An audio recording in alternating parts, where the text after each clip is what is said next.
All right, so my name is Anjum Malik, and I live in Austin, Texas. Where do I work? Well, I work from my home currently. My work is all remote. And to tell you what I do, it's a progression. So I first started out as a professor of political science in India, then moved on to help my husband, who had launched an educational tutoring services business. It was in 1980, and worked there doing their public relations and international marketing. We've, over the years, served about 190,000 students from around 60 countries. Then in 2009, I co-founded the Alhambra US Chamber. Its mission was defined by my desire to just expand the horizons of education, to look into something beyond that, and in many ways build peace through education. One of the ways, because there was just a lot going on in 2009, 2010, as you know, especially in the MENA region. So the Chamber promotes educational partnerships globally. Then came COVID. And I cannot even begin to tell you the stark divide between the people who had it and the people who didn't. Families that were starting educational paths for their children, that were paying private tutors tens of thousands of dollars to live with them on their private yachts, versus families that had one computer that was shared between everybody and barely functioned most of the time. So that's what led to the launch of GII, the Global Impact Initiative. Our work is global. All of our programs are either educational or for job skills training. So 3 current major programs are academic support for refugee children. They come from, as you can well imagine, very disrupted school lives. So we meet them over Zoom, tutor them, familiarize them with behavioral expectations in US schools.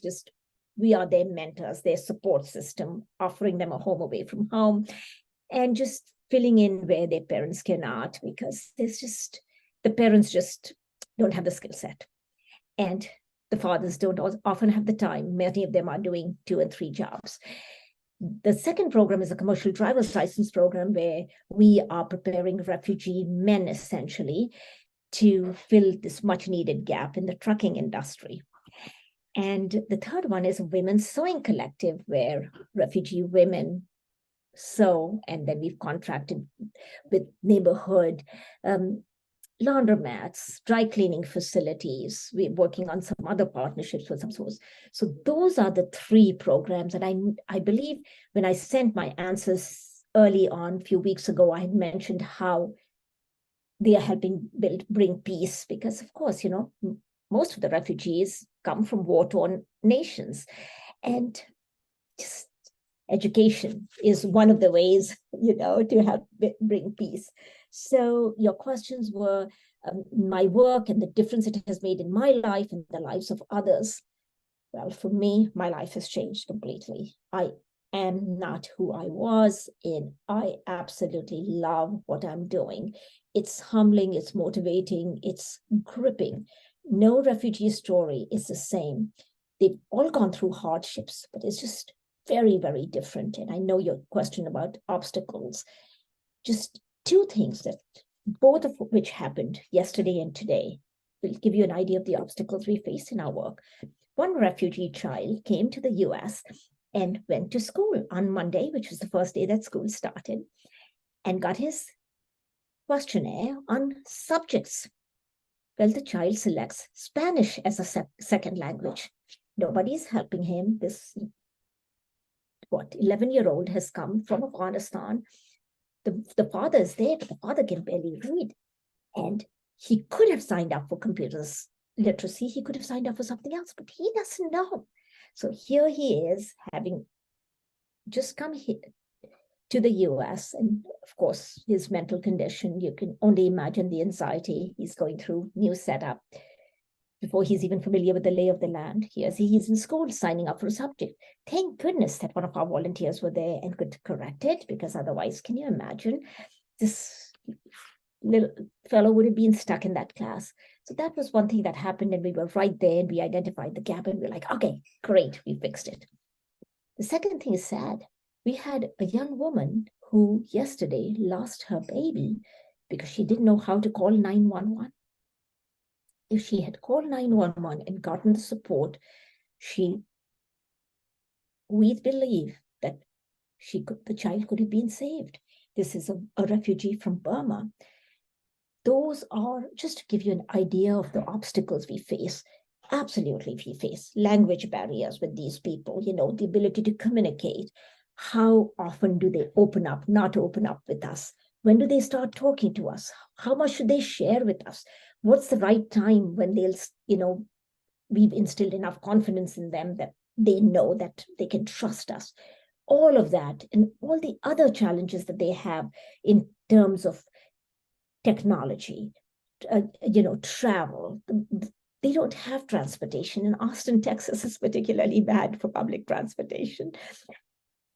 There's so much that they're going through in their everyday lives. And of course, the financial challenges, because in many cases, the money back home is frozen. They don't have access to, they don't have a nest egg. They don't have anybody. And they're still grieving what they've left behind. So those are just some of the challenges we face, and no 2 days are alike. And you had asked how I began my work and what initially motivated me. I think I've answered that question. Different, the first was really not motivation. The educational services company that I joined with my husband was actually his idea. He's very entrepreneurial. He started it. I just joined and helped him along the way, however best I could. The chamber was definitely mine. My love of travel, my desire to, meet different people, to impact education was fulfilled through the chamber. And GII was born of a crushing need. Refugees in our community were suffering, and so many other people were suffering. And I mean, our programs right now, though they are targeted towards refugees, because we don't have the time to do so much. We have done international teacher training. We have done international mentoring programs. But right now, GII is 100% volunteer run, and it's 100% of our programs in the US are offered free. So you talk of motivation, I know in one of your questions, I cannot even begin to tell you the volunteers that we have. What motivates them? It's the stories, the gripping stories that refugees share that motivate them. And, you were talking of, somebody who has lost everything. And yes, we say, this is your opportunity to start a new life, but you've got to do it with minimal resources. That's where the challenge is, to help them identify those gaps. And I know you thought about you talked about something amazing what we've done. So this thing, it's in addition to your moral convictions, what you feel. You feel a certain way, been brought a certain way, you're always thinking, okay, so many people, I'm lucky to have the kinds of mentors I do, to have the kinds of friends I do, neighbors, support system, colleagues, a supportive family. Minus that, could I have done what I am able to do? No way. So, the obstacles I have faced as a professional woman, they've been mitigated by the support that I've had from so many. When you think of people that just have zero support, literally zero support, and come to a foreign country, not trusting anybody. How, where do you go from there? Those walls that are built. Currently, although I mentioned that our programs are focused on education and job skills training, GII is helping a young woman whose child was abducted by a US Marine, and he has adopted this baby. And we are helping her get the legal support and help her. So it expands well beyond, beyond those boundaries of what I said. I know you asked about what being a finalist in this means to me. Oh my gosh. It aroused deep emotion. And I know, I'm a semi-finalist right now, but if we were to get it, I know this award is not just my work, it's the work of everybody at the Haft Institute, at the Alhambra US Chamber, and now at GII. So it's going to be a renewed incentive. It's not just me, it's the whole team. There is no way I could do what I do without the support of our board, without the support of our global ambassadors, all of our team members, so many of whom are students, and yet juggle to do a volunteer work, but they do it because they're in it, they're passionate about it. I know you heard that also. There was a question, what more I would like to share. Well, to be recognized for something as important as peace is incredibly humbling.